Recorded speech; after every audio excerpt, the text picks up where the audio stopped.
Baka adobo na naman lulutuin ni Ate Alice. Paano mo naman nalaman? Kasi suka yung pinapabili niya sa atin eh. Lagi naman ganun yun eh. Pag nagluluto ng adobo, laging suka kailangan. Oh, bakit parang wala lang sa'yo? Di ba favorite mo rin yun? Oo naman, pero iba na ang favorite ko. Uy! Ha, Kuya Joral, pabili po kami ng suka. Yung isang bote po, yung ganito kalaki. Sige. Hindi niyo kasama si Alice? Uy, namimiss. Uy, Moira, ang bata mo pa kaya? Di ba Kuya Jorel, gusto mo lang naman makasama si Ate Alice? Parang ikaw, di ka pa rin bata ah. Sige dak, Kuya Elvis, bayaran ko na. Bakit nang tayo ni Ate Alice doon? Sakto na to. Sayang! May bibiliin pa sana ako eh. Ano bang gusto mo, Elvis? Lilibre na kita. Ito po, oh. Ito, sigurado ka? Oo, sige, uwi mo na. Bigyan mo si Ate Alice mo, ha? Salamat po. Pakihayaw kay Lola Goreng. Uy, dahan-dahan. Baka mamaya masobra ka yan. Hindi naman.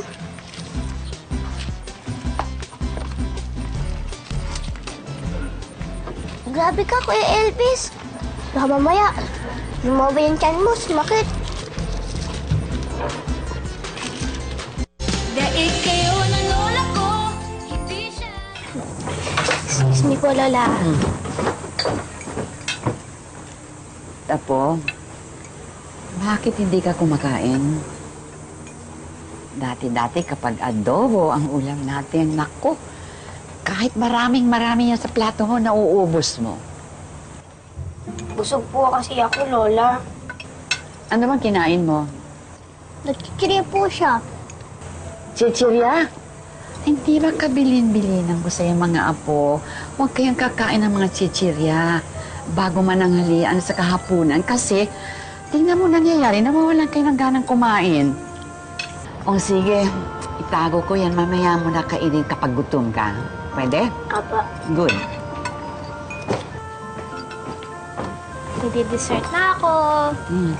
Uy, sa akin to ah.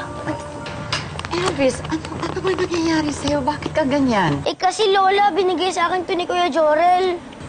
Sa tingin mo ba makakabuti yan sa kalusugan mo? Binigay yan sa'yo kasi para i-share mo sa mga kapatid mo yung matamis na yan. At syempre, pati kay Lola. Oo nga. Hindi ba naman kayang ubusin yan lahat eh. Kayang-kaya ko kaya ubusin to. Elvis, mas masarap yung pagkain kapag sinishare.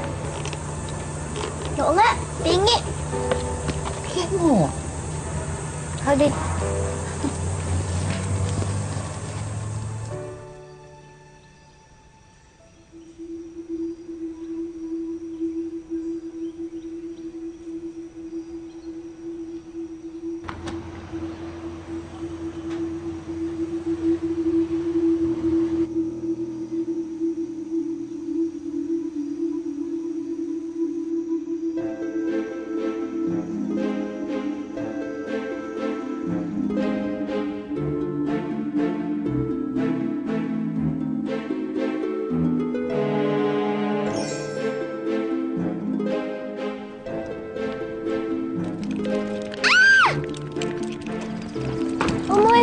Bakit?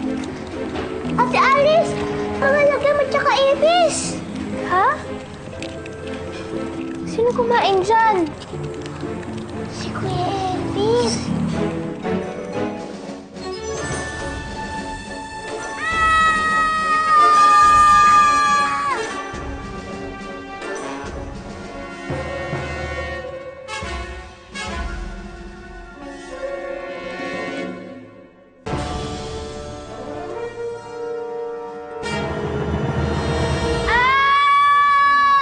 Oo.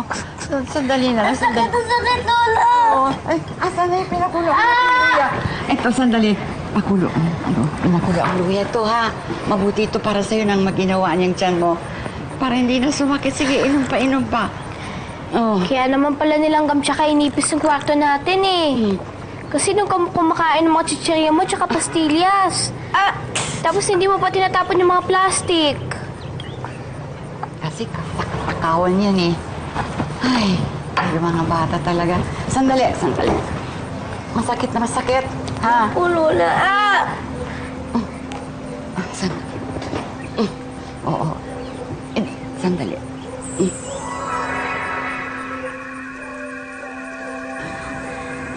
Kumusta na? Okay na ba? Ang tiyan ko. Oo. Ang tiyan ko. Ate Alice, Moira. Wala na, oh. Wala na. Sorry po, Lola. Hindi ako nakinig sa inyo. Oo, masama yung matakaw, ha? Kayo talaga mga kabataan. Kailangan masaktan muna kayo bago kayo matuto.